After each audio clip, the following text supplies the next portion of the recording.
Welcome back to Jungle War Stories. Before we start the video, hit that subscribe button. Thank you. Fort Lewis sits in the northwestern corner of Washington state like a scar that never quite healed. 23,000 acres of dense forest, military buildings scattered through pine and cedar, and mountains that climb steep enough to take your breath away. In August 1994, 23 soldiers from Bravo Company walked into those woods on what was supposed to be a routine training exercise. 6 days later, search teams found something else. Not the soldiers, something else. My name is Captain James Morrison. I was stationed at Fort Lewis for 8 years, and I still wake up at 3 in the morning hearing the radio calls from that week, the ones that got progressively more urgent, the ones that turned into silence. It started on a Tuesday. I remember because we'd just finished morning PT, and the sky was that particular shade of gray that the Pacific Northwest does so well. The kind of gray that makes you feel like the world is holding its breath. I was in the command office when Colonel Richard Winters called me in. He was a career man, mid-50s, with that posture that never quite left your body even after 30 years in. His desk was clean except for a single folder. He slid it toward me without speaking. I picked it up. The cover was marked classified. Inside was a single page. It said that Bravo Company was being deployed to conduct topographic survey and equipment testing in the northern sector of the fort's training grounds. Standard operation, routine mission, estimated return time, Friday, 1600 hours. That was the official record. Colonel Winters waited until I looked up before he spoke. Morrison, that folder stays in this office. No copies, no discussion. But I need you to know what you're reading isn't the complete picture. Something's been happening in those woods. We don't know what. We don't know how long it's been happening. But 3 weeks ago, a hunter reported finding evidence of something large moving through the forest.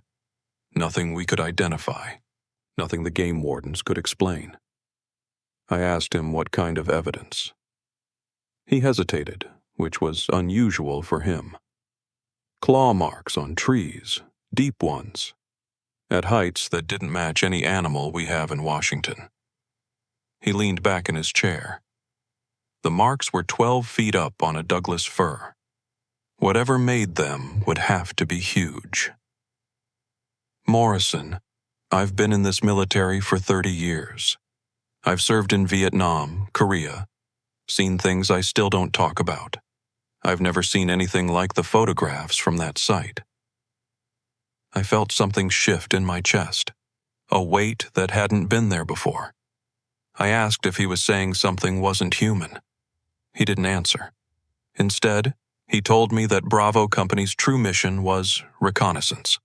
Find out what was in those woods, map the area, gather any evidence, and come back safely. That last part, he emphasized. I understood what he meant. Come back alive. Second Lieutenant David Carter was commanding Bravo Company. Young guy, maybe 28, but solid. The kind of officer who kept his people tight and didn't ask questions beyond what he needed to know. I briefed him that afternoon in a closed conference room. Just the two of us. I told him what Colonel Winters had told me. I showed him the photographs of the claw marks. Carter studied them for a long time without speaking. Finally, he said something I should have remembered more clearly than I do. He said, "Sir, if there's something like that out there, we need more than a platoon. We need support, artillery support, air support.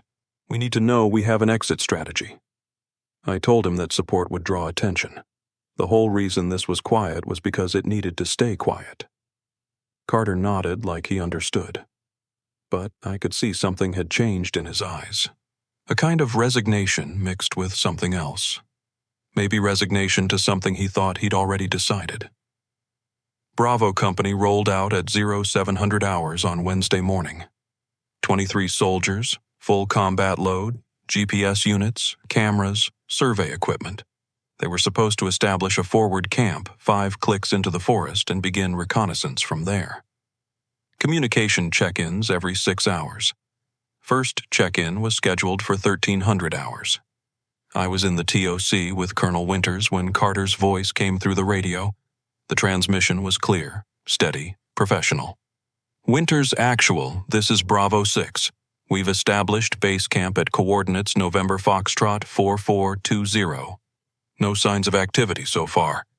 We'll begin primary reconnaissance at 1400 hours. Acknowledge. Colonel Winters copied the transmission and marked their position on the map. The location was exactly where it was supposed to be, in a valley between two ridge lines where the forest was thickest. Looks good, Winters said. Check in on schedule. Weather's holding up out there? The response took a few seconds longer than usual. Carter's voice came back slightly distorted by static. Weather is clear. Visibility good. We've got good low S from our position. No indication of any unusual activity. Standing by for next report. That was the last transmission we received that sounded normal. The next check-in came at 1900 hours. It was shorter than usual. Carter's voice was still professional, but there was something underneath it. A tension. He reported that they'd completed preliminary survey work and found signs of large animal movement.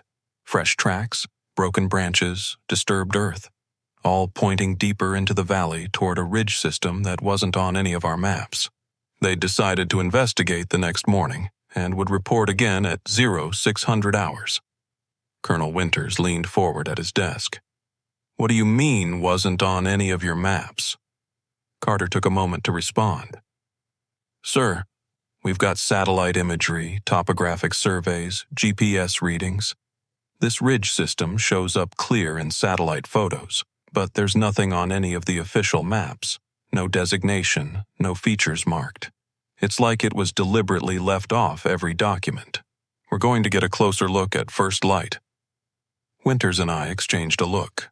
I could see the worry settling into the lines of his face. He told Carter to proceed with caution and report anything unusual. Negative action unless directly threatened.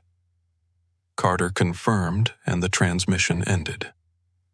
The next morning, we waited for the 0600 hours check-in. It never came. Winters had me call for them repeatedly on the emergency frequency. Nothing. Radio silence. By 0700 hours, he'd made the decision. We were sending a search team. I volunteered to lead it. Put together a squad of 8 soldiers, all of them experienced.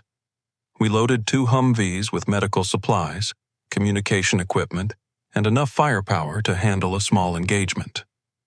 By 0800 hours, we were rolling out the gate toward the coordinates where Bravo Company had established their base camp.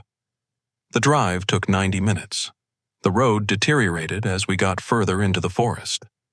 What started as paved military access roads turned into gravel, then dirt, then barely passable trails cut through dense vegetation.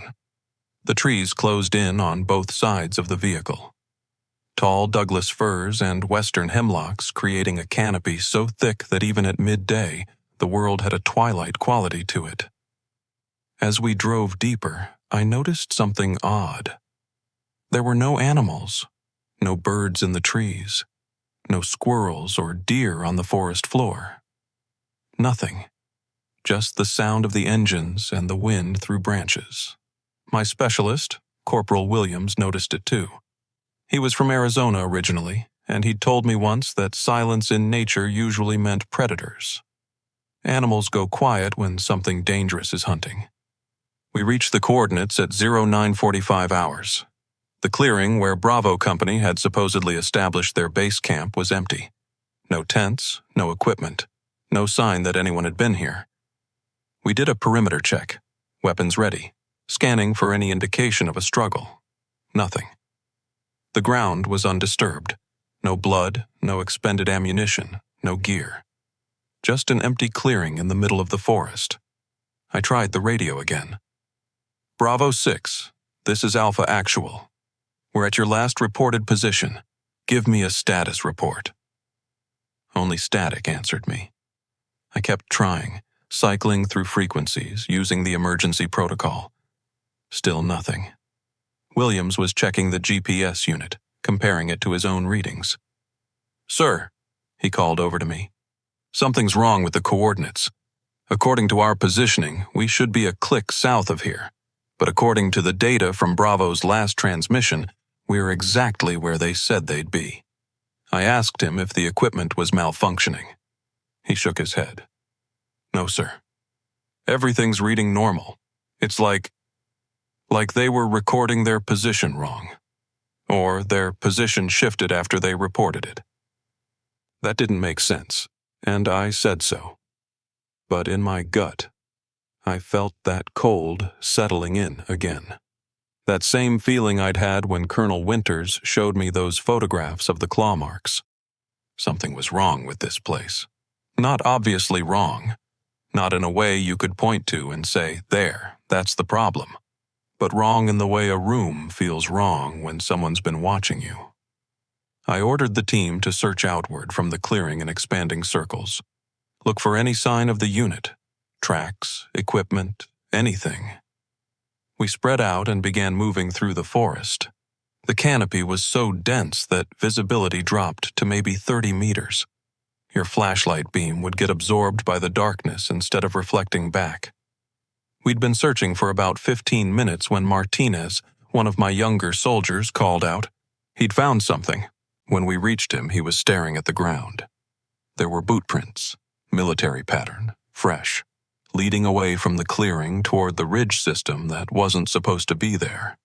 The prints were uniform, evenly spaced, like someone marching rather than walking naturally. All of them pointed in the same direction. Into the forest.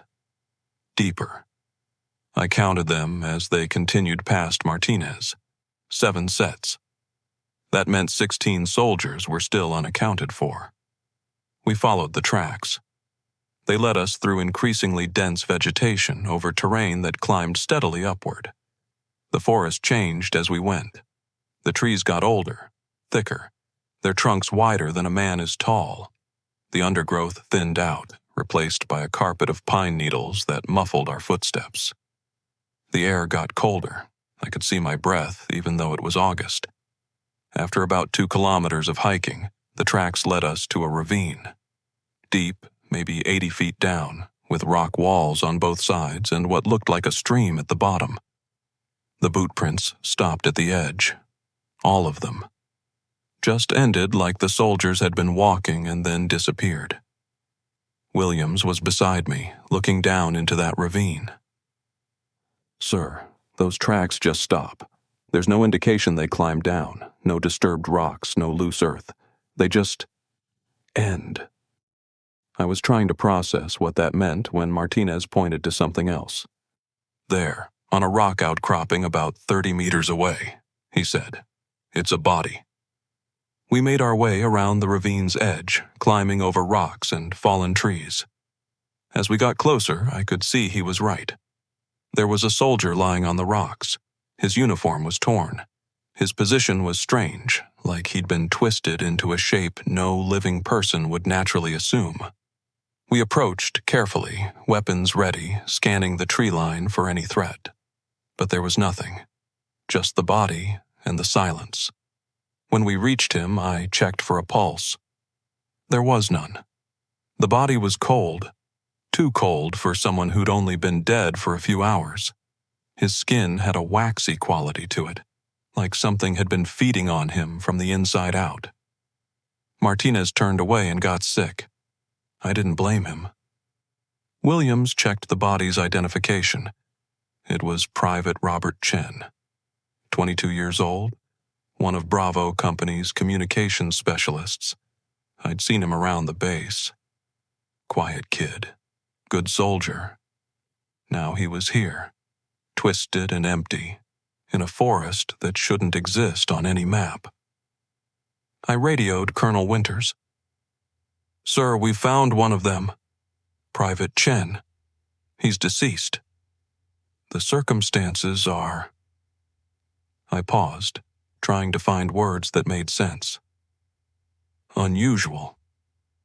Winter's voice came back tight. "How unusual?" I told him about the boot prints that stopped. The body's condition, the ravine, the old forest, the silence.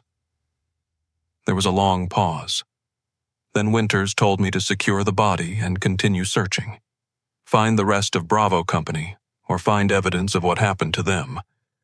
And Morrison, he said, watch the tree line. Something out there took those soldiers. If it's still hunting, it might come for you next.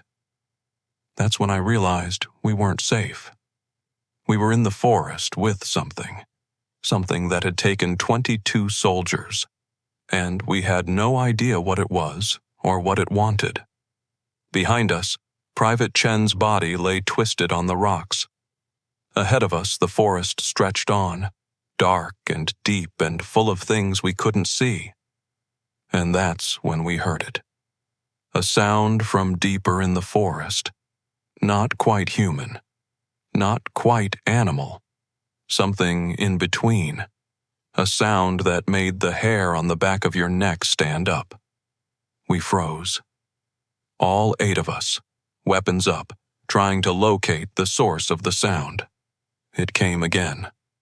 A low, resonant call that seemed to come from everywhere and nowhere at once.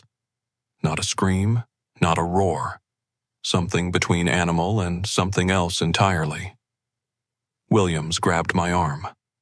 "Sir, what the hell is that?" Before I could answer, the sound changed. It became multiple sounds, layered, like something with more than one throat was vocalizing at once.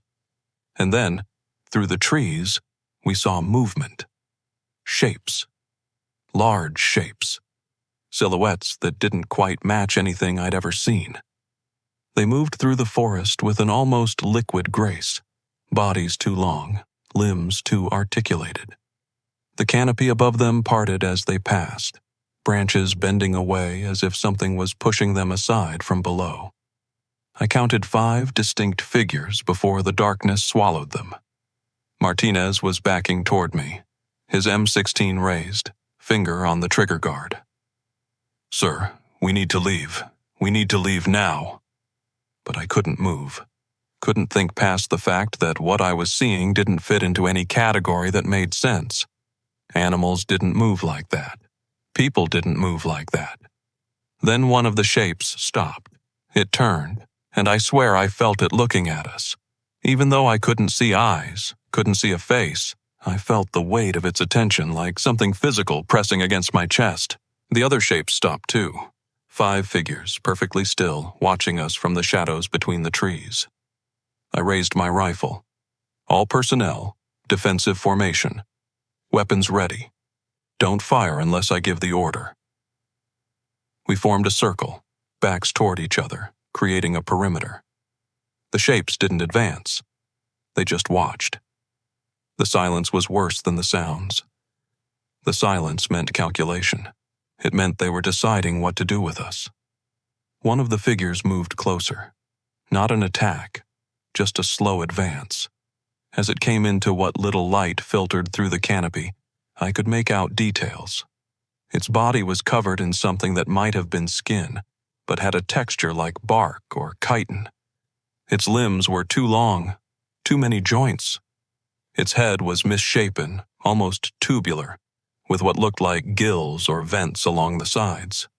When it moved, I heard the sound of something wet sliding across something rough. Corporal Williams fired. 3 rounds center mass. The bullets hit the creature, and for a moment, I thought maybe that would work. Maybe conventional weapons would stop it.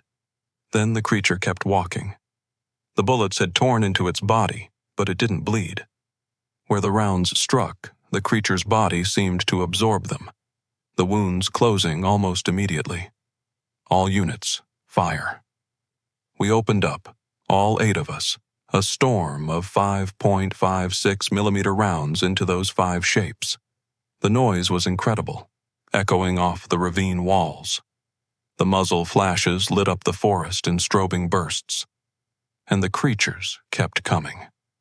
They didn't rush, didn't attack with any sense of urgency. They just walked toward us like they had all the time in the world. Like they knew something we didn't, which I think they did. Martinez was screaming something about ammo, about falling back. but I couldn't hear him over the gunfire. Then they stopped again, right at the edge of our defensive circle. Close enough to touch, but they didn't advance that final distance. One of them made a sound, the same layered, multi-throated call we'd heard before. And suddenly, my soldiers stopped shooting. Not because I ordered them to, they just stopped, like they couldn't remember why they were firing. I realized what was happening. The sound wasn't just sound, it was something else. A vibration that went through your body and into your brain and changed something fundamental about how you were processing reality. I could feel it working on me too. The urge to put down my weapon, the urge to step forward, the urge to walk into those shapes and just let go. I forced myself to move, to act, to fight past the compulsion. I grabbed Martinez and dragged him backward. The other soldiers, seeing the movement, seemed to snap out of it. Without discussing it, we started backing away from the creatures. Not running, because something told me running would trigger them. Just backing away slowly, weapons still raised. The creatures followed, maintaining the same distance. 30 meters, 20 meters, 10 meters. They weren't hunting us. They were herding us, pushing us back toward the ravine. And I suddenly understood what happened to Bravo Company. I turned and ran, shouted for the team to move. We crashed through the undergrowth, heading back the way we'd come. Behind us, the creatures made that sound again, that multi-throated call, and I heard something that made my blood run cold. Gunfire, automatic weapon fire, lots of it, and screaming, human screaming. We emerged from the dense forest into a small clearing, and what we saw stopped us cold. There, in a circle around us, were soldiers. 24 of them, all wearing Bravo Company uniforms, all standing in perfect formation, facing inward, all completely motionless. I recognized Carter immediately. He was standing at the center, his uniform torn, his face slack. But his eyes were wrong. They had a kind of golden luminescence to them, like something inside was looking out through his eyes instead of the other way around. I raised my rifle, slowly, carefully. "Sir," Williams whispered beside me, That's Sergeant Rodriguez and Private Chen." I told him that wasn't possible. Chen was dead. We'd seen his body. But looking at the ring of soldiers surrounding us, I realized I was wrong. Chen wasn't dead. None of them were dead. They were just no longer themselves. Carter's mouth opened.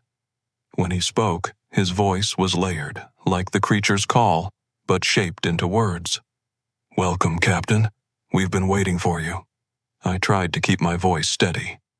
I asked him what happened to Bravo Company, where they were, if they could be saved. Carter smiled. It was the worst smile I've ever seen. "They're right here, Captain. We're right here. This place, this forest, it called to us. And we answered. Bravo Company didn't vanish, sir. Bravo Company became. We evolved. We became something better, something that fits in this place, something that belongs here." I understood then. The creatures in the forest, the ones that looked like something from a nightmare, they weren't invaders. They were what the soldiers had become. Bravo Company had been transforming, slowly, from the moment they entered the forest. I asked Carter if he was saying the soldiers chose this, that they volunteered to become those things. Carter's head tilted at an unnatural angle. "Choice is a funny word, Captain. When you're in a place that sings to you, that speaks directly to your DNA and tells you that you were meant for something greater, is it choice? Or is it just inevitability?" The creatures from the forest stepped into the clearing. 6 of them now, not 5. The newest one was still changing, its body contorting, bones cracking and resetting, skin toughening. It was Private Jackson. I'd known him for 3 years, played poker with him twice a month. Now he was becoming something else before my eyes. I made a decision. I wasn't going to let my team end up like this. I grabbed William's arm and ran toward the only gap in the circle of transformed soldiers. We made it through, and the others followed. Behind us, Carter and his new family didn't chase. They just watched us go with those golden eyes. We ran back through the forest, back toward the ravine, back toward the direction we'd come from. The forest seemed to work against us, trees appearing where they hadn't been before, paths doubling back on themselves. But we pushed through. My team was panicking, but they held together. Soldiers training taking over where fear wanted to take control. We reached the ravine where we'd found Chen's body. He was gone. The rock was empty. But where the body had been, something was growing. A structure, made of something that wasn't stone and wasn't wood, something that looked almost organic, like the forest itself was building something. Martinez made a sound like a wounded animal. "Sir," he said, "the way back. The way back is gone." I looked behind us, and he was right. The forest had shifted. The trail we'd followed was no longer there, just dense undergrowth and trees that seemed to have rearranged themselves. We were trapped. I tried the radio. "Colonel Winters, this is Alpha Actual. We're in trouble. Bravo Company is... They're not themselves. They've been changed into something else. This forest, it does something to people." Winter's voice came back after a pause that felt like forever. "Morrison, where are you exactly?" I gave him coordinates, but even as I was speaking, I realized they might not be accurate. The GPS unit was acting erratic, the readings shifting.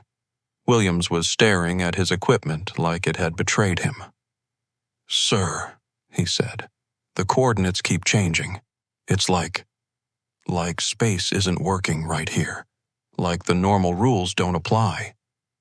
Then we heard it, that sound again, the multi-throated call, but louder now, and coming from multiple directions. The creatures were circling us. We formed a defensive position against the ravine wall, back against stone, nowhere to retreat. Weapons raised, fingers on triggers. This time they came faster. The shapes burst through the undergrowth, and I could see there were more than 6, many more, 10, 15, 20, all moving with perfect coordination, all converging on our position. The gunfire was deafening, but it was also pointless. The bullets might have slowed them, but they didn't stop them. Then Williams did something I'll never understand. He tossed a grenade. I didn't know we still had grenades. It must have been on his belt the whole time. The explosion was massive, sending 3 of the creatures flying back, their bodies broken and reforming. In that moment of chaos, Williams grabbed my arm and pointed. There, a gap in the ravine wall, some kind of opening, a cave. We didn't hesitate. We ran for it, my entire team, diving into that darkness just as the creatures reached our position. Behind us, something grabbed Martinez's leg. He screamed, but he kicked free and tumbled into the cave after us. We ran deeper, blind in that darkness, hands on each other's shoulders, moving by feel and sound. Behind us, the creatures didn't follow. They stood at the cave entrance making that sound, but they didn't come in. Like the cave was a boundary they couldn't cross. We kept running anyway, deeper into the mountain, until our hands found a cavern wall and we realized we couldn't go further. We collapsed there in the darkness, gasping, shaking, alive, but barely. It took us 3 hours to realize there was light coming from somewhere deeper in the cavern. A faint glow, almost bioluminescent. We followed it, moving carefully, prepared for anything. What we found was a passage that led upward, slanting back toward the surface. We emerged from that cave on the other side of the forest, and somehow, miraculously, the GPS unit started working again.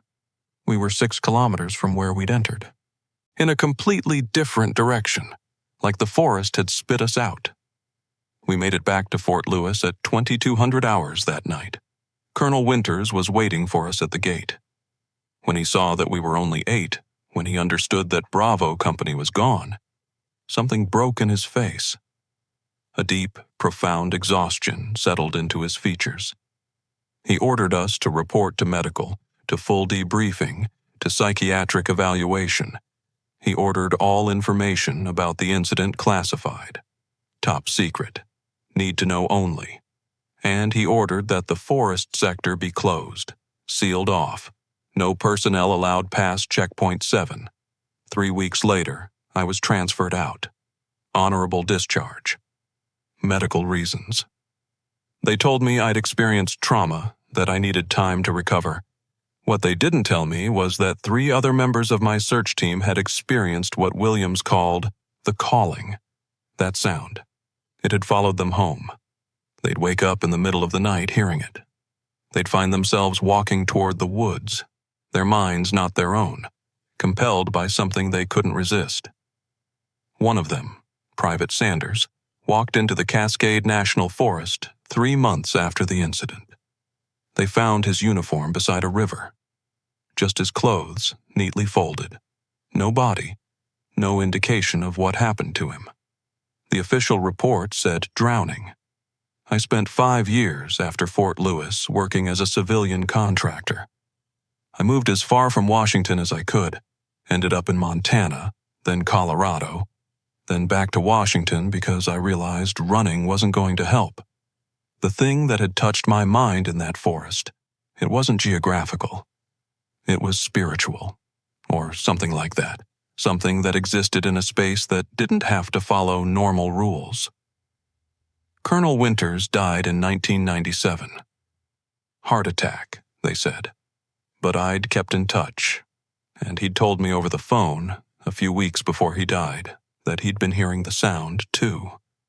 That something had followed him home from that debriefing. That something was waiting in the woods near his house every night. I never went back to Fort Lewis. The forest sector that was sealed off, where Bravo Company disappeared, it's still sealed. No official explanation, no record of what happened there. The military doesn't acknowledge that Bravo Company even existed. They're not on any roster. There's no memorial. It's like they were erased. But I know they're still in that forest. I know that right now, at this very moment, they're still there. Still changing. Still becoming something that fits in a place where the normal rules of reality don't quite apply.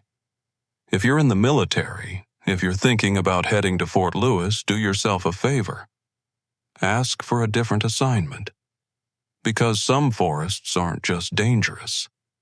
Some forests are alive in ways that humans aren't meant to understand. And once they call you, once you hear that sound, you don't belong to yourself anymore. My name is Captain James Morrison, and this is what happened to Bravo Company at Fort Lewis in 1994. The military will deny it. The records will show something different. But I was there. I saw what we became, and I'm telling you this so you know. So someone knows. Thanks for watching Jungle War Stories. Don't forget to like and subscribe.